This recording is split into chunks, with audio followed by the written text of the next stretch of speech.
Welcome to an introduction to accounting, brought to you by Parkbench Tutors. If you want to know more about Parkbench Tutors, just look for us on Facebook, Parkbench Tutors. We can also be found on the internet at parkbenchtutors.com.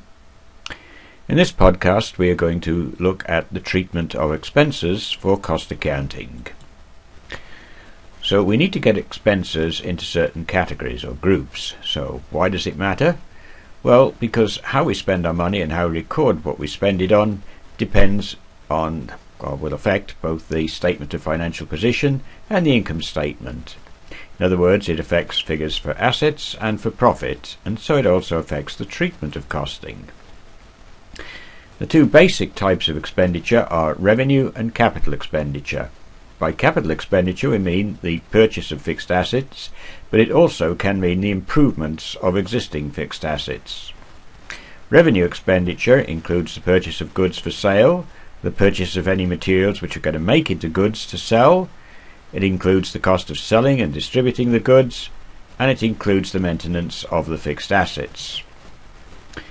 So we have to charge the capital expenditure at some point to the profit and loss account, and we do this by saying that the cost of using the asset is charged to the profit and loss account, and we do this over a period of time, and that time is the time that we expect to use the asset. So if we expect to keep an asset for 5 years, then we will charge it for 5 years, and it's done through a process called depreciation and making charges for depreciation. For revenue expenditure, costs are charged to the profit and loss accounts, usually for the period in which the expenditure occurred. The exception for this is where items remain in inventory at the end of a trading period, and in that case they are carried over until the next accounting period. Cost accounting then collects information on costs, analyses that information and uses it for planning. If we've got the information, then we can compare actual and budgeted costs. We can determine the costs for various cost centres and for cost units. We can use it to value inventory. And remember that inventory might include not just finished goods or goods ready to be sold, but can also include raw materials and work in progress. Revenue expenses can be grouped as either direct or indirect. Direct costs are simply those that can be related to a cost unit, and indirect costs are those that can't be related to individual units. And it applies to the analysis of costs for both labour and materials. So direct costs for labour would include the wages for the employees actually producing the goods, salaries for any supervisor for those employees, and any other hours charged directly to the jobs, whereas indirect costs for labour would be the salaries of managers and supervisors and any other chargeable time. We can also have direct expenses, so just as we have direct labour, direct materials, sometimes we can have direct expenses. These might be the payment to hire a machine, to use a subcontractor for part of the work, to use a patent, but most expenses are going to be indirect expenses.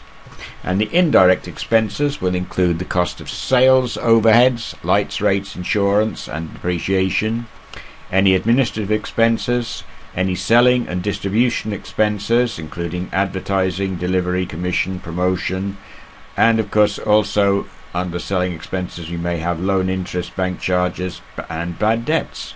And we can sometimes have professional expenses as indirect expenses, such as the cost of the audit. Right, we said we had to charge the use of the asset, and that's through the process of depreciation, spreading the cost of using a fixed asset over the period the asset is expected to be in use. So it charges a cost to a period. First of all, how much do we depreciate? We take the cost of the asset, that's the historical cost, and we subtract from it the scrap value. That's any amount that we might be able to obtain if we disposed of the asset after its useful life.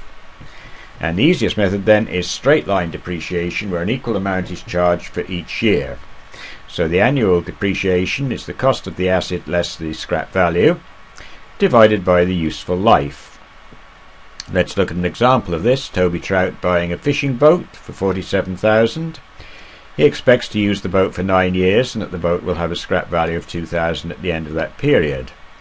So the depreciation, 47,000 minus 2,000 divided by 9 is 45,000 divided by 9, that's 5,000. So £5,000 a year is depreciated. Another method is the reducing balance, and this is a useful method for depreciating where the gain from the asset is greatest during the early years of its life. And here we calculate it by saying the depreciation charge is the net book value at the start of the year or period multiplied by the percentage rate for depreciation. So let's have an example. Limble plc have invested 80,000 in robotic machinery and they want to depreciate at 20% per annum. So in year 1 it's 80,000 times 20%, you're going to have a depreciation charge of £16,000. Now the net book value will be 80,000 minus 16,000, which is 64,000. So that's what we start off with for the start of year 2. So to depreciate in year 2, we're going to take 64,000 times 20%, which will be 12,800, and that will leave a net book value of 51,200. So our depreciation in year 3 will be 51,200 times 20%, which is 10,240. So we're depreciating, you'll see, at a higher rate in the early years, because in year 1 it's 16,000, but by the time we get to year 3 it's only 10,240.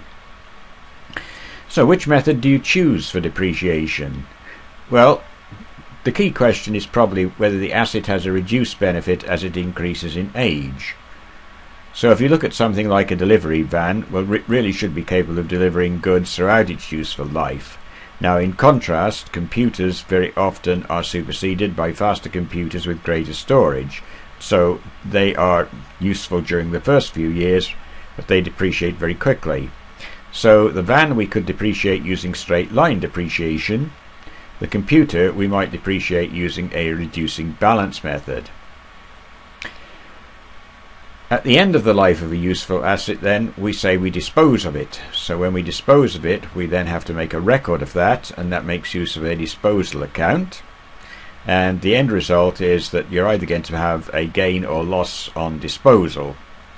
And we need to record any gain or loss as well. So a loss results in a debit, since that actually has increased the charge or the cost of using the asset, whereas a gain will actually reduce the cost of using the asset. The aim then in costing is for all costs to be allocated to cost centres and cost units. And much of this has to be done at the point where you have invoices coming in, and those are coded and charged to particular departments. Obviously that's okay for direct expenses. Well, what about indirect expenses? Well, the answer is, whether it's advertising or anything else, that the costs have to be shared, and so they get allocated between cost centres. And we do this by different methods of apportioning costs. So initially all these indirect costs are recorded in the accounts, and it's only later that costing or managerial accounting will attribute these costs to cost centres in the costing process. That ends our podcast, narrated by David Hopcroft, brought to you by Parkbench Tutors. As I say, you can find us